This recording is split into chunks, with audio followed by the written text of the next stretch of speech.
there's a large music scene in Seattle. Like, can you tell us a little bit about it?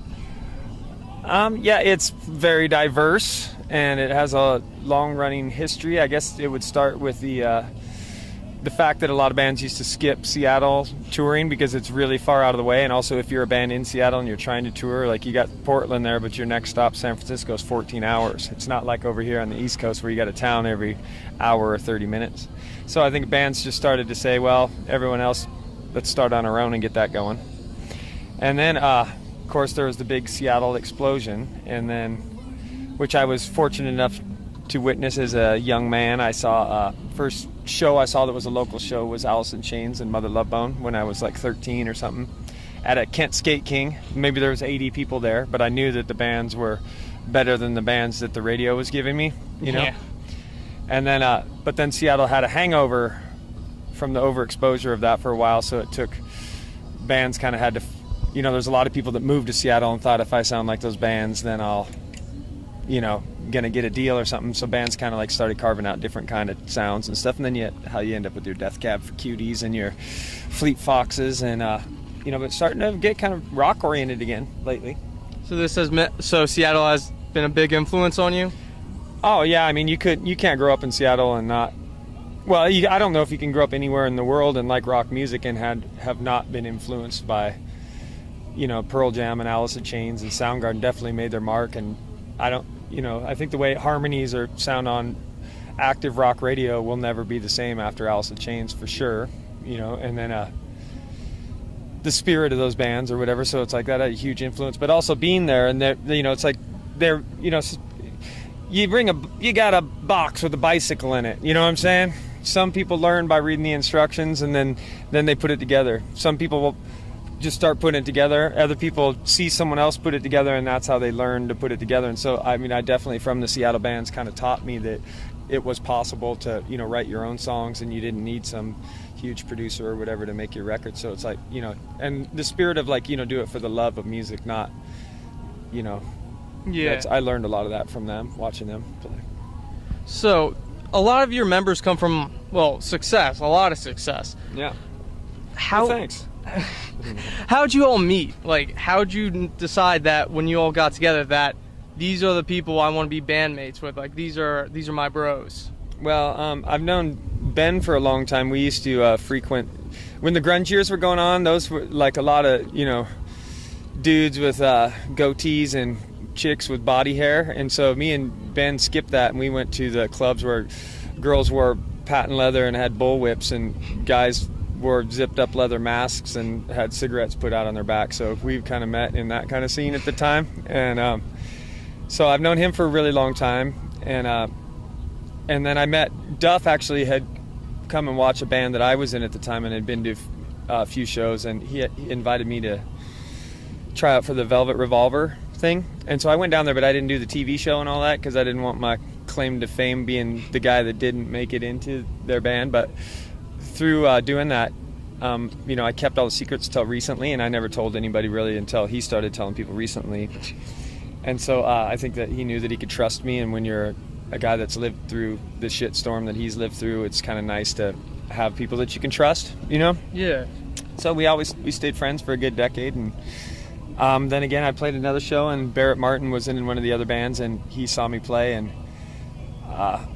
you know, I went straight up to those guys and told them that I respect them and like what they do, and was friendly to them, and didn't act like an asshole, and so we made friends. I just do that on interviews. So I made friends with him, and you know, we invited him to come and play some percussion on some records that I played on, and then he invited me to make a record with him, and that's what you hear there. Now, out of all the records that you've done, do you feel like one is better than the other one, or No, I feel like there are snapshots of where I was at that time, you know. So sometimes it might be hard to look at where you were when you were 26 or something. You know what I mean? You might feel out of touch with that guy or whatever. So, but so I look at them more like they're journals of what's going on at the time. You know, music's unusual like that. You know, something that some 18-year-old kid that knows 3 chords can put an energy into music that some guy that's a blues guy that's 80 can't. But and vice versa. You know what I mean? So I think that's I think it seems like it's starting to break, but it used to seem like music was a thing that was obsessed with youth and beauty, and I think that that's like saying that, you know, so who's singing for, you know, is it just kids singing for kids? Because, you know, who's, you know, different audience. You can, you know, I think people can learn things.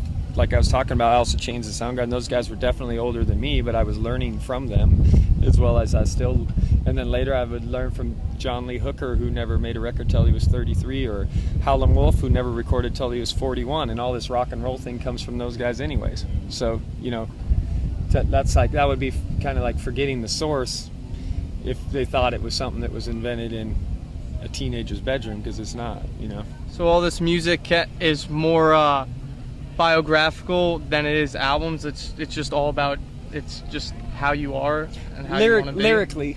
Lyrically, as well, lyrically you might be singing about something that happened to you 10 years ago, 20 years ago, and it just took you that long to get it into a song or whatever. But I think, you know, musically, it's kind of like, what am I into at the time?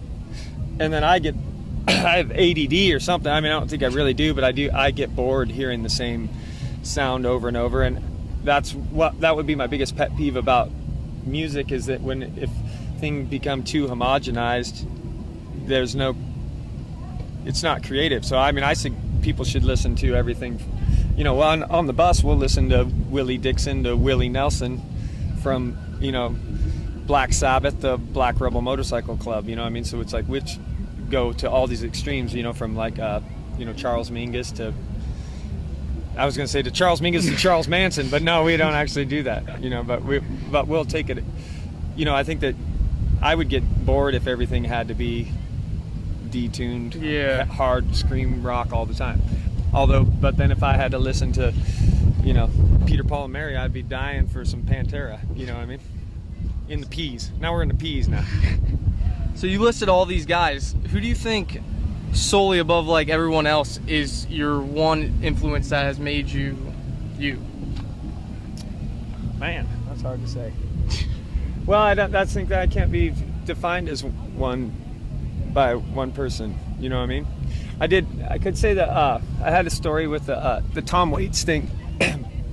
Tom Waits kind of showed me that you can be cooler at 40 or 50 than anybody can be at 20. It's like it's not about being. And so like when I hit, you know, 25, I started to think that maybe rock and roll wasn't going to work out for me, because you know, it would have already been working out by that point. But then I realized that that's not true. I think that a lot of people have made their best records in, you know, some guys in their 50s and 60s or whatever are making cool records now and there's, you know, it shouldn't be about superstardom. It should be about making good records. You know, it's like some, you know, like also it's like taking showers in gym class in 7th grade or whatever. I didn't have pubic hair yet, so I was embarrassed. You know, some of us develop a little slower than others, you know what I mean? So it's like, who's to say, you know, Lucinda Williams maybe made the record of her lifetime at 50 years old. And she's a girl, and people are even harder on women when it comes to, you know, youth and beauty, but we're talking about an audio art form here, and I think that, you know, like, it would be a shame if the world only listened to records that were made by people 27 and under. Yeah. You know what I mean? They'd be missing out on most of the best stuff, in my opinion. You need the variety. Yeah.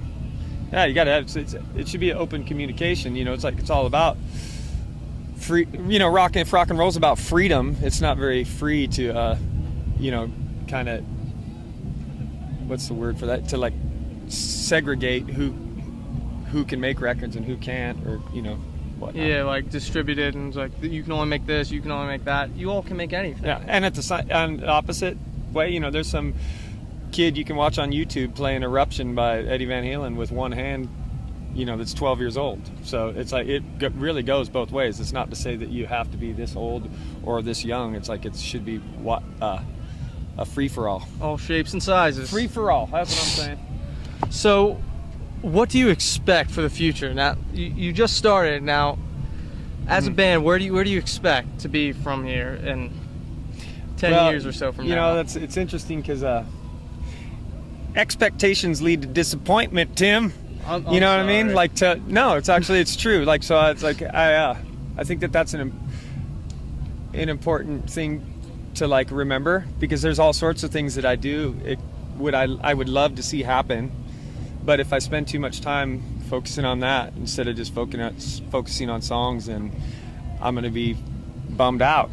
You know what I mean? If I'm here and I'm grateful for what's going on right now, then I'm already succeeding and I'm already happy, and it's like the rest can be like a mystery that I can watch unravel day by day. You know what I mean? Just going where the path takes you. But I really, we do have new songs, and I certainly hope that they get recorded and that, we continue to get to share the music with other people. I hope you do, because I enjoy listening to you. Thank you very much for your time. Thanks, Tim. That's it.